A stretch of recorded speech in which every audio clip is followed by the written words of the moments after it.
যেটা আসলে generation by generation শুধু বাড়তেছেই।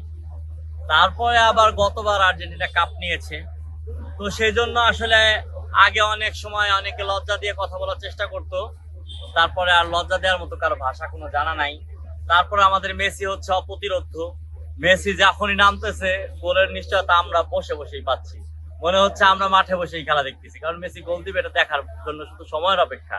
তো সবকিছু মিলে আমাদের র্যালির আনন্দ, বিজয়ের আনন্দের সম্মান, আমাদের এই র্যালিটা হবে এমন ভাবে সারা ফরিদপুরকে আমরা দেখিয়ে দিব আর্জেন্টিনা কতটা বড় সাপোর্টার গোষ্ঠী ধারণ করে। এটাই আমার কথা। বিশ্বকাপ এই ফুটবল খেলা দেখা ছোটবেলা ফ্যামিলির কাছ থেকেই। তো যখন ছোট ছিলাম তখন ফ্যামিলির লোকজন দেখলাম তারা ম্যারাডোনার সাপোর্টার, আর্জেন্টিনার সাপোর্টার। তো সেখান থেকেই আর্জেন্টিনার প্রতি ভালোবাসা, আর্জেন্টিনার প্রতি ভালো লাগা।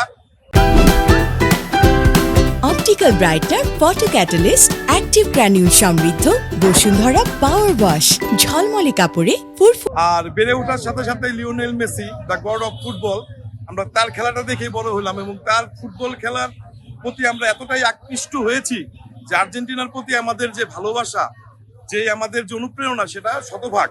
আজকে আমরা সবাই এসেছি এখানে আর্জেন্টিনার প্রতি আমরা সমর্থন জানাচ্ছি। বাংলাদেশের ফরিদপুর জেলা থেকে আমরা একসাথে আর্জেন্টিনার জন্য আমাদের শুভকামনা থাকবে এবং অবশ্যই আমরা চাইবো এই বিশ্বকাপে আর্জেন্টিনার হাতেই কাপটা উঠুক, লিওনেল মেসির হাতেই কাপটা উঠুক। একটা র্যালি করব এরকম একটা কথা ছিল, বাট এটা কোনো বড় সড়ো আয়োজন বা কোনো কিছুই না। কিন্তু আমাদের ফরিদপুর মানুষ যেভাবে ফুটবল প্রেমী, সেটারই প্রমাণ বা প্রমাণিক ধারা হিসাবে আর্জেন্টিনার সমর্থকরা এসেছেন, তাদের কথায় বা তাদের অনুরোধে আমরা একটা র্যালি করতে প্রস্তুত হয়েছি। ইনশাল্লাহ আমরা এটা সফল। 2010 সালে যখন খেলাটা একটু একটু বুঝি, তখন থেকে হচ্ছে আর্জেন্টিনার প্রতি ভালো লাগা, মেসির খেলা দেখা এবং মেসির যে বড় চুল ছিল সেটা তখন আইকনিক ছিল আমাদের কাছে।